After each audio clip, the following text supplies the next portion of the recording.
आज के मनन चिंतन के लिए हम सुसमाचार लेंगे। संत योहन का सुसमाचार अध्याय 6 पद वाक्यांश 34 से 40 तक। लोगों ने ईसा से कहा, प्रभु आप हमें सदा वही रोटी दिया करें। उन्होंने उत्तर दिया, जीवन की रोटी मैं हूँ। जो मेरे पास आता है उसे कभी भूख नहीं लगेगी, और जो मुझ में विश्वास करता है उसे कभी प्यास नहीं लगेगी। फिर भी जैसा कि मैंने तुम लोगों से कहा, तुम मुझे देखकर भी विश्वास नहीं करते।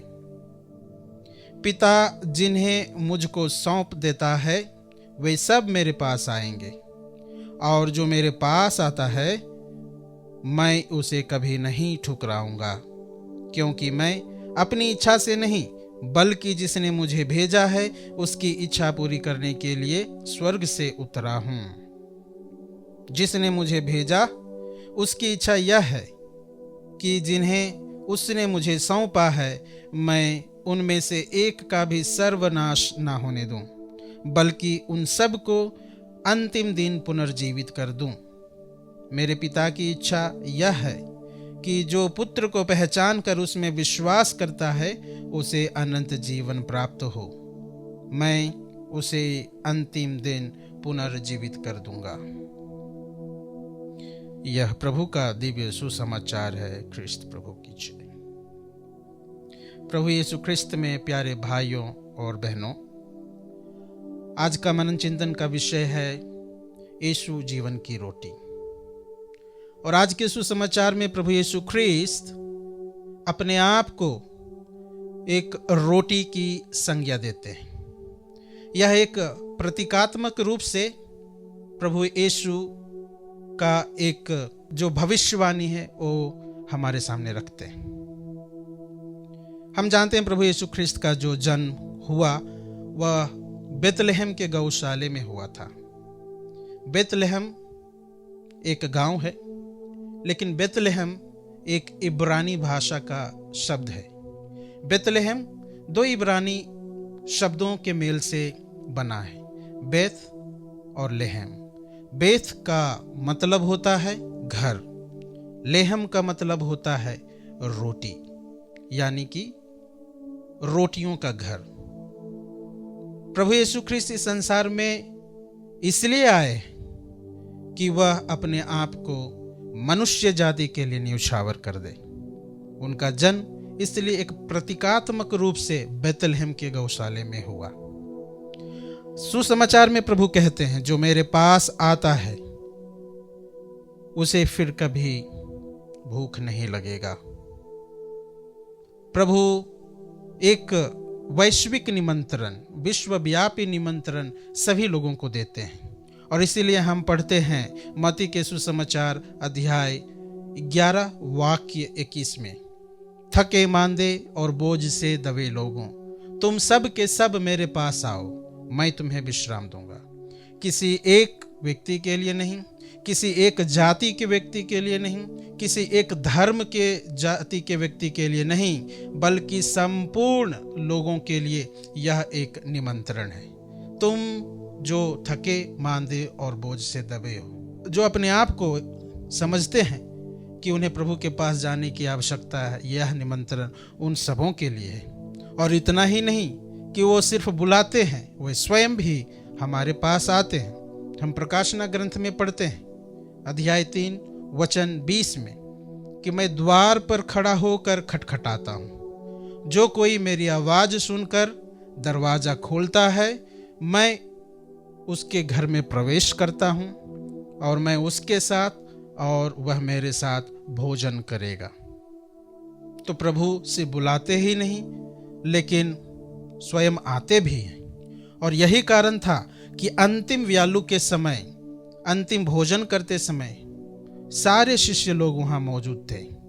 12 के 12 शिष्य उस अंतिम व्यालु के समय मौजूद थे, और एक ही रोटी से सबने भोजन भी किया।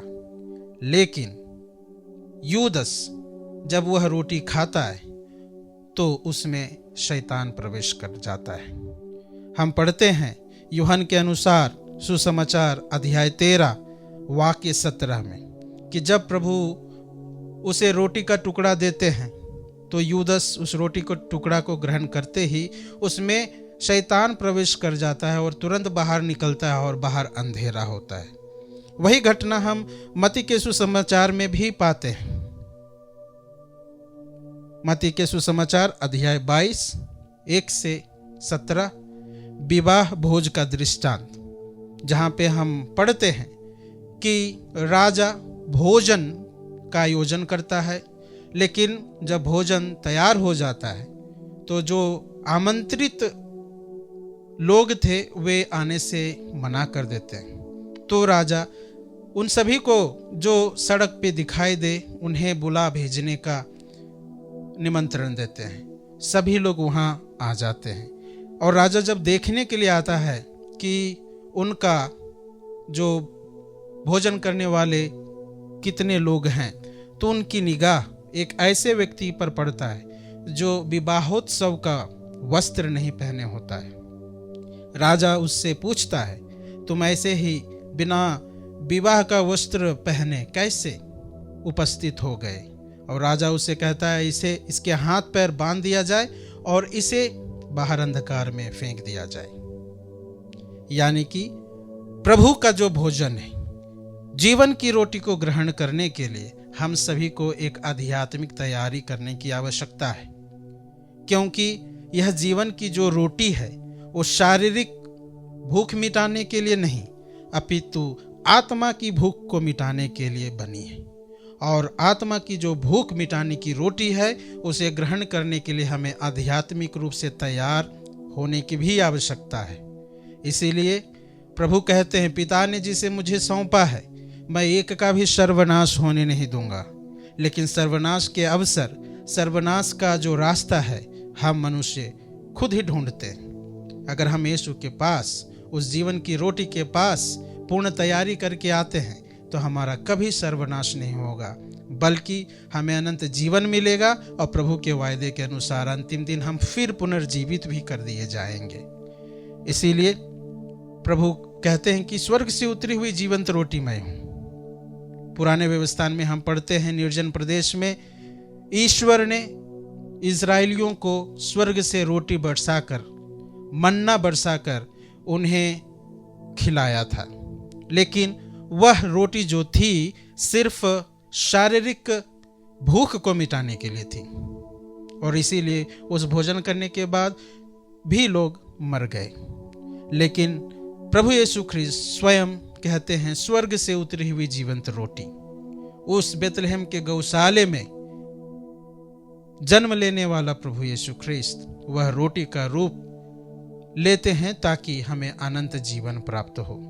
और यही घटना को वो पुण्य शुक्रवार को एक प्रैक्टिकल रूप में क्रूस पे दर्शाते हैं कि वो अपने शरीर के खून के आखिरी बूंद को भी वो बहा देते हैं, ताकि हम मनुष्यों का पाप हमेशा हमेशा के लिए मिट जाए और हमारा पुनः जो पुनर्मिलन है प्रभु ईश्वर के साथ हो जाए।